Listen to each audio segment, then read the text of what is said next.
ஃப்ரெண்ட்வுட்ஸ் நேயர்களுக்கு வணக்கம். தமிழக வெற்றி கழகம் இப்போ படிப்படியா ஃபார்முக்கு வர ஆரம்பிச்சிட்டாங்க. உச்ச நீதிமன்றத்திலிருந்து தீர்ப்பு வந்தது. தமிழக வெற்றி கழகம் திரும்பவும் தங்களுடைய பணிகளை செய்ய ஆரம்பிச்சிட்டாங்க. ஒரு 16 நாளைக்கு எதுவுமே யாருமே எந்த வேலையும் செய்யக்கூடாது, யாருமே எந்த பேட்டியும் கொடுக்கக்கூடாது, யாருமே வெளியே வராதிங்க, எல்லாம் ஓடி போய் ஒளிஞ்சிக்கங்க அப்படின்னு விஜய பிளான் போட்டு கொடுத்தாரா என்ன அப்படின்னு நம்மளுக்கு தெரியல. உச்ச நீதிமன்றத்திலிருந்து தீர்ப்பு வந்த அடுத்த செகண்டே எல்லாருமே என்ன பண்றாங்க, இன்னைக்கு அலுவலகத்துக்கும் விஜய் வீட்டுக்கும் படையெடுக்க ஆரம்பிச்சிட்டாங்க. குறிப்பா புசி ஆனந்த மட்டும் நீங்க எடுத்துக்கிட்டீங்கன்னா அவர் தான் ரசிகர் மன்றத்தில் இருந்தே, அப்போ ரசிகர் மன்றமா இருக்கட்டும், அப்புறம் விஜய் மக்கள் இயக்கமா மாத்தினாங்க, இப்ப கட்சியா மாத்தினாங்க. அப்பத்துல இருந்தே விஜய்க்கு கொஞ்சம் உறுதுணையாகவும் எல்லா விஷயத்தையும் அவர் என்ன பண்ணாரு, முன்னெடுக்கிறதுல ஒரு முக்கிய புள்ளியாவே இருந்தார். கட்சி ஆரம்பிச்ச பிறகு கூட பொதுச் செயலாளர் அப்படின்ற ஒரு மாபெரும் பதவிய புசி ஆனந்துக்கு கொடுத்தாரு. இந்த பதவிக்கு புசி ஆனந்த் தகுதியானவரா அப்படின்னு பல கேள்விகள், சந்தேகங்கள் அரசியல் வட்டாரத்துல எழுப்பப்பட்டது. விஜய் அவர்கள் அரசியல் ஞானம் உள்ளவர்களை, படித்தவர்களை, அரசியல்ல கை தேர்ந்தவர்களை கூட வச்சுக்கிட்டு அரசியல் நடத்தினா ரொம்ப நல்லா இருக்கும் அப்படின்னும் பல பேர் என்ன பண்ணாங்க, கோரிக்கை வச்சாங்க. புசி ஆனந்தையும் ஜான் ஆரோக்கியசாமியும் மட்டும் வைத்துக்கொண்டு விஜய் அவர்கள் அரசியல் செஞ்சா அரசியல்ல நிலைநிற்க முடியாது, ஆட்சியும் பிடிக்க முடியாது, அதுக்கப்புறம் அவர் திரும்ப சினிமாவுக்கு தான் போகணும் அப்படின்ற குரல்கள்லாம் எழுப்பப்பட்டது. கரூர் சம்பவத்துக்கு அப்புறம் இன்னும் அழுத்தமா விஜய் அவர்களுக்கு கோரிக்கையில் எழும்ப ஆரம்பிச்சது. என்ன அப்படின்னா, விஜய் அவர்கள் என்ன பண்ணணும்னா, ஆதவர்ஜுனா, புசி ஆனந்த் இவங்களை எல்லாரையும் நீக்கிட்டு படித்தவர்களாக, ஞானம் உள்ளவர்களாக, அரசியல் தெரிந்தவர்களை அவர் என்ன பண்ணும், உயர் பதவியில கொடுத்து தன்னுடைய கூட வச்சுக்கணும்.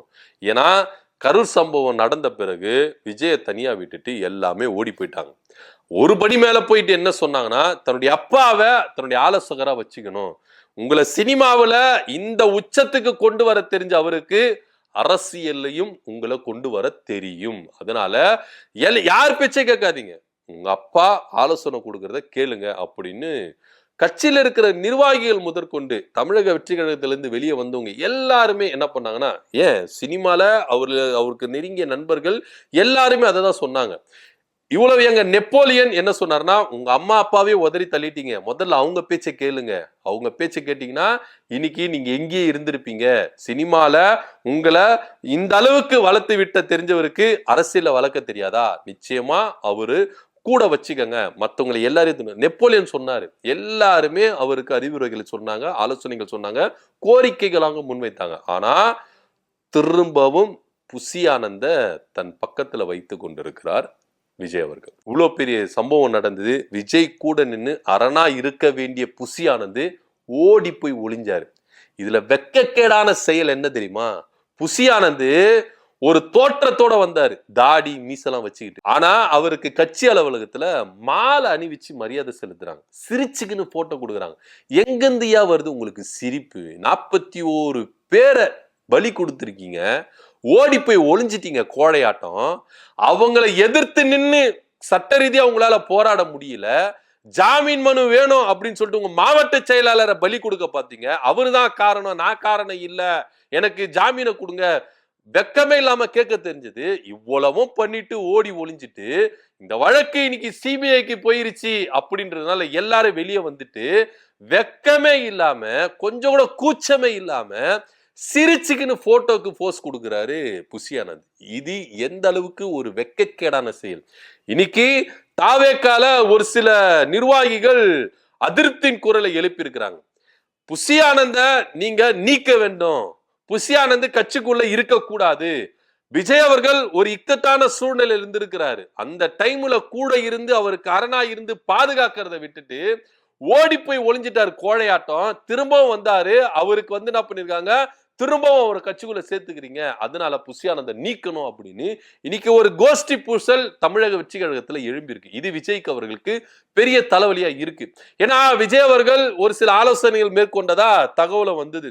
இந்த கரூர் சம்பவத்துல ஒரு வீட்டுல தனியா இருந்தார்ல, அப்போ ஒரு சில ஆலோசனைகளை மேற்கொள்ளப்பட்டதா தகவல் வந்தது. என்னன்னா, தன்னுடைய நெருங்கிய நண்பர்கள், விசுவாசமா இருக்கிறவங்கள கூட வச்சுக்கணும், புசி ஆனந்த முதல்ல கழட்டி விடணும் அப்படின்னு தான் ஆலோசனைகள் மேற்கொள்ளப்பட்டதா தகவல் வந்தது. அதன் அடிப்படையில எல்லாரும் என்ன கணிச்சாங்க அப்படின்னா, நிச்சயமா புசி ஆனந்த விஜய் அவர்கள் தூக்கிடுவாரு, அருண்ராஜ் அந்த போஸ்டிக்கு வருவாரு அப்படின்னு தான் எல்லாருமே யோசிச்சாங்க. தன்னுடைய நண்பர்கள், நெருக்கமானவர்கள், தனக்கு விசுவாசமா இருக்கிறவங்கள முன்னாடி வச்சுக்கணும். எந்த ஒரு ஆபத்து வந்தாலும், எந்த ஒரு பிரச்சனை வந்தாலும் அதை அவங்க ஸ்பேஸ் பண்ற அளவுக்கு நம்ம கூட இருக்கணும் அப்படின்னு விஜய் அவர்கள் நினைச்சதா தகவல் வந்தது. ஆனா இன்னைக்கு புசி ஆனந்த் வெளியே வந்து விஜய் கிட்ட போன உடனே திரும்பவும் அவர் என்ன பண்ணிருக்கிறாரு, தொடர சொல்லியிருக்காரு. கட்சி பணிகளை தொடர சொல்லியிருக்காரு. இவ்வளவு ஏன் 41 பேர் இறந்தாங்களா, அவங்க குடும்பத்தை போய் சந்திக்க போறதுக்கு 10 பேர் கொண்ட தலைமைக்கு குழுவா போட்டிருக்காரு புசி ஆனந்த். இன்னும் விஜய் அவர்கள் அடங்க மாட்டார். புசி ஆனந்த் விஜய் கூட இருக்கிற வரைக்கும் தமிழக வெற்றி கழகமும் உருப்படாது, விஜய் அவர்களும் அரசியல சாதிக்க முடியாது அப்படின்ற கோஷ்டி பூசல் இன்னைக்கு. எந்த கோஷ்டி பூசல் ஏற்கனவே இருந்திருக்குங்க. விஜய் கட்சி ஆரம்பிச்சார்ல, அப்பவே ஒரு சிலர் என்ன பண்ணோம், புசி ஆனந்த நிக்கணும். ஏன்னா புசி ஆனந்த மீறி விஜய் கிட்ட யாரும் போயிட முடியாது, குறைகளை சொல்ல முடியாது, நடக்கிற கட்சியில நடக்கிற அக்கிரமங்கள் நியாயங்கள் எதுவுமே சொல்ல முடியாது அப்படின்ற ஒரு குரல் அப்பவே எழுப்பப்பட்டது. ஏன்னா கட்சிக்கு பதவி போடும்போது எல்லாம் பணம் வாங்குறாங்க, ஊழல் பண்றாங்க, ஜாதி ரீதியா இவங்க வந்து பதவி போடுறாங்க, காசு வாங்கிட்டு தான் பதவி போடுறாங்க. இந்த விஷயத்த நாங்க விஜய் கிட்ட சொல்ல போனோம். மீடியாக்கள் முன்னாடி எவ்வளவு பேரு, எக்கச்சக்கமான பேரு விஜய கடுமையா விமர்சிச்சாங்க.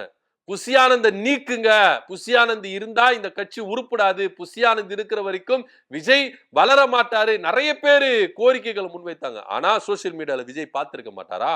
அவருக்கு யாருன்னா சொல்லியிருக்க மாட்டாங்களா? ஏன் அவர் நண்பர்கள் யாருமே சொல்லியிருக்க மாட்டாங்களா அப்படின்னு நிறைய பேர் குமுறுனாங்க. ஆனா இருந்தாலும் எது நடந்தாலும் நான் புசி ஆனந்தோட கூட தான் இருப்பேன். கட்சியே அழிஞ்சு ஒழிஞ்சாலும், நான் சினிமாவிலையும் அரசியல் அழிஞ்சு ஒழிஞ்சாலும் புசி ஆனந்த் என் கூட இருக்கணும் அப்படின்னு விஜய் அவர்கள் புசி ஆனந்த கட்டி பிடிச்சிட்டு இருக்கிறார். இப்ப கரூர் சம்பவம் நடந்துட்ட பிறகு கூட புசி ஆனந்த் விஜய் கூட தான் இருந்திருக்கணும். எல்லாருமே அதான் நினைச்சாங்க. கட்சி நிர்வாகிகள் முதற்கொண்டு, மக்கள் முதற்கொண்டு எல்லாருமே அதான் நினைச்சாங்க. புசி ஆனந்த் விஜய் கூட இருப்பாரு, விஜய்காரனா இருப்பாரு. ஆனா ஓடி போய் ஒளிஞ்சாரு பாத்தீங்களா? அதுவும் இல்லாம அதுல ஒரு டிராமா ஒண்ணு போடுறாங்க. தாடியெல்லாம் வச்சுக்கிட்டு நான் சோகத்தின் மறு உருவமா இருக்கிறேன், 41 பேர் மரணம் எனக்கு சோகத்துல ஆழ்த்திருச்சு, என்னால ஒண்ணுமே இவரு கறிமீன் சாப்பிடாம இருந்திருப்பாரா, சோறு சாப்பிடாம இருந்திருப்பாரா, இல்ல எல்லா விஷயங்களும் செய்யாம இருந்திருப்பாரா? எல்லாமே சகலமும் கிடைச்சிருக்குங்க. தாடி மீசை மட்டும் தான் வளர்ந்துருக்கு. உடம்புல எதுனா ஒரு இவரு சோகத்தினர் இருந்தாரு அப்படின்னு சொல்லிட்டு எதனா ஒரு விஷயம் இருந்ததா? எதுவுமே இல்ல. இவங்க ஜாலியா தான் இருந்திருக்கிறாங்க. தாடி மீச வந்ததுனால ஃபேஸ் கொஞ்சம் மாறி இருக்கு, அவ்வளவுதான். ஆனா வெக்கமே இல்லாம மாலை மரியாதை செய்யறாங்க. இன்னத்தை இவர் சாதிச்சுட்டாரு, மாலை மரியாதை. 41 பேர் இறந்ததுக்கு காரணமா இருந்திருக்கிறார்.